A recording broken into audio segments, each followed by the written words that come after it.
What's going on, folks? I'm Des with Desfit, and this is the Garmin Instinct, one of the more interesting devices that Garmin's released in recent times. So Garmin makes a lot of different types of watches, from the more smartwatch-like Vivo Active 3 to the more sports-oriented Forerunner 645 and 935. And then if you were more of an outdoor adventurer type, you'd have to take out a second mortgage to get into the Fenix line of watches. But there wasn't anything necessarily in between, and that's where the Garmin Instinct comes into play. And it's kind of a blend of all these different types of watches with a completely different design that you wouldn't necessarily expect out of Garmin. So I've been testing the Garmin Instinct over the last couple months, using it for everything from trail running and hiking to mountain biking and road biking, running both outdoors and indoors, but also did make sure to take it inside to test it for stuff like weight training and high intensity interval training, rowing, as well as swimming, just so you can get a better idea of how it's going to work for you. So if this video does help you out at all, don't be shy about hitting that like button down below. It's a small little thing that you can do that helps the channel out a lot, and I definitely appreciate it. So with that out of the way, let's talk about the Garmin Instinct. So at first glance, you could argue that Garmin's just taking heavy inspiration from some watches from Casio, or they're just trying to cash in on that retro look. But after using it for the last couple months, I actually have to say that they put a lot of thought into the design of the Instinct, and this isn't just all for looks. Before the Instinct, if you wanted to buy a Garmin for durability, you had to pony up for the Fenix line, which can sometimes be overkill. And although the Instinct is only made out of plastic, it is claimed to be built to 810G US military standards for thermal shock and water resistance down to 100 meters. And because it is made out of plastic, it is going to be quite svelte, only weighing 52 grams. And for comparison, the standard Fenix 5 Plus weighs 86 grams and then 76 grams if you have the titanium version. So it's going to be a nice lightweight watch. It comes in just one size, but the strap is extremely long with notches all the way along the entire strap, so it should fit a variety of wrist sizes. I also quite like how the buttons are nearly flush with the case, which should prevent accidental presses, and the buttons also do have a nice texture on them. Now, the display itself is also what sets it apart from other Garmin's. At first, I was a little bit disappointed that it was not a color display, but after using it outside a lot, I really warmed up to it because although it is only a monochrome display, it has an incredible amount of contrast, which makes it very readable in direct sunlight. And then going back to its durability, you'll also notice that the display is going to be recessed to protect it even further, since it's made out of chemically strengthened glass and it does not have a sapphire glass screen option. But the other really unique thing about this display is this little cutout window. So at first I thought it was maybe a little bit gimmicky and they were just doing it just to be different, which it very well is, but I came to quite like it as it provides an extra little space for a highlight piece of information because it really does stand out. For instance, for swimming, it shows your last lap time when you press the lap key. That's pretty cool. And then another cool thing is that they really put a lot of thought into the watch faces.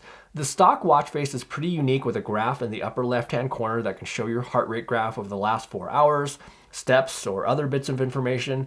And then you also have 2 additional complications on the bottom along with the time, of course. So there are 12 watch faces to choose from. However, there are actually only 6 different actual layouts. And bear with me as I hope I can explain this correctly. So you have 6 different layouts, and then each layout has an inverted version, a white background version, and then a black background version. But you can customize the data fields on each one individually. It's not that the black version just mirrors the same data fields as the white version. So I hope that makes sense. But as much as I do like the contrast of the display as well as that little cutout window, I do wish that the display was a little bit larger. There's a pretty noticeable black bezel or border of sorts around the display, and I do wish that it wasn't quite there, and I'm guessing that this has something to do with the military grade durability, but that's just merely a guess though. But the big advantage of being a monochrome display is that it will offer pretty good battery life with up to 14 days in smartwatch mode and 16 hours in GPS mode. And I was getting about 12 days in smartwatch mode with plenty of notifications, and then I think it was about 12 to 14 hours in GPS mode.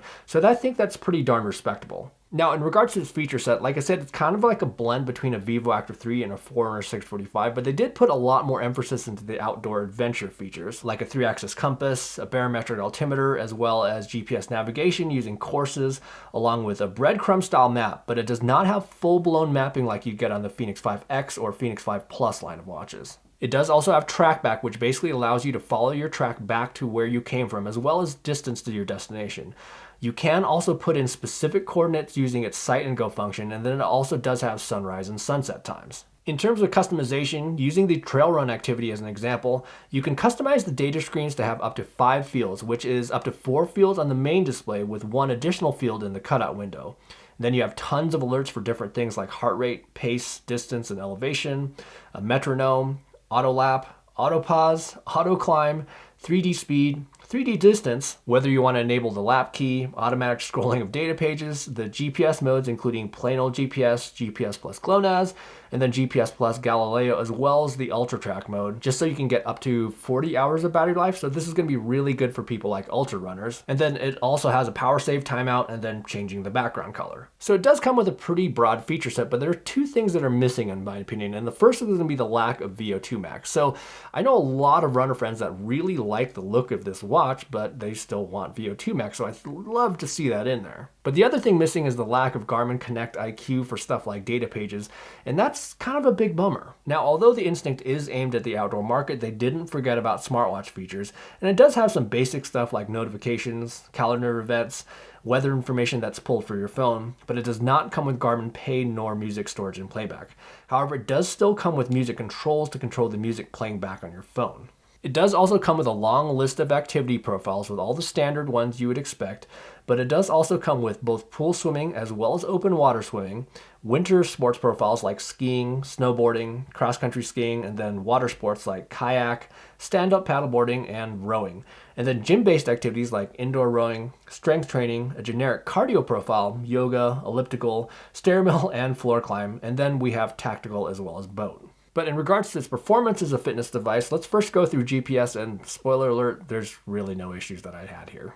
For running, we see some pretty solid tracks for road running, and then for trail running, again, very solid tracks overall. This portion here is along the tree line where we were going in and out of some trees, and it laid down some nice solid tracks. For road biking, it was super solid. We can see some really solid tracks throughout this entire ride with just some occasional variance on some tighter corners. Now, for a tougher GPS test, let's also look at mountain biking, where it also did lay down some pretty solid tracks, even over some tight switchbacks while we were going at slower speeds going uphill, as well as faster speeds going downhill. And then even in some heavy tree cover, it did perfectly fine and it was similar to other test devices. Now, I did experience some issues with the barometric altimeter though, where it was collecting lower figures than other test devices. And I did even try to test the latest beta firmware to see if it would clear this up, but as of the beginning of January 2019, it still seems to be reporting low. Now, I will have to say though that the Fenix 5 Plus did experience the same thing with the first initial firmwares, so I'm pretty confident that that'll probably get cleared up with the Instinct eventually. Now, for heart rate, the Instinct uses the same Elevate heart rate sensor that's been around for a couple years now, and its performance is okay for running and indoor cycling, but does get a bit thrown off with some other activities. For running, it does a pretty good job here with a few occasional high readings, and then you'll notice it flatlined here for a second, but overall this is looking pretty good.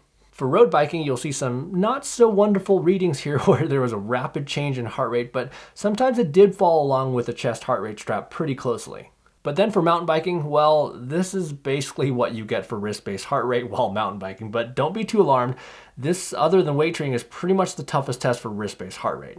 Even the Apple Watch Series 4, which is arguably one of the best wrist-based heart rate sensors on the market right now, did flatline on a few occasions, so this is kind of par for the course for mountain biking at least. And then for weight training and high intensity interval training, again, just like mountain biking, we're talking about an activity that involves a lot of wrist flexion and arm movement, which can throw off a wrist-based heart rate sensor. But surprisingly, there were actually some portions that actually looked better than mountain biking. There were most definitely some points where it did not know what was going on, but I do have to say that it did track okay in some areas. I was actually kind of surprised that it could keep track at some points during weight training, but I still would probably suggest an external heart rate strap for the most accurate results for weight training. And then rowing is going to be another activity that wasn't exactly awesome for heart rate. And then finally for swimming, I'm actually just starting to become a more serious swimmer, and that's actually thanks to all you all, because I want to be able to test as many aspects of these devices as possible. So thank you for tuning in and pushing me to become a better swimmer. But the Instinct will provide a few different predefined pool lengths to choose from along with a custom setting. And then for the data that it collects, it has your total time, distance, along with some more detailed metrics such as your SWOLF score, stroke counts, as well as a detailed breakdown of your laps. And it does also automatically detect your stroke type, which I did find to be pretty accurate between freestyle and breaststroke at least. Now, I was able to pair the Instinct with the HRM Swim to get real-time heart rate. However, it didn't download the heart rate data after the session like what will happen on more advanced watches like the Phoenix.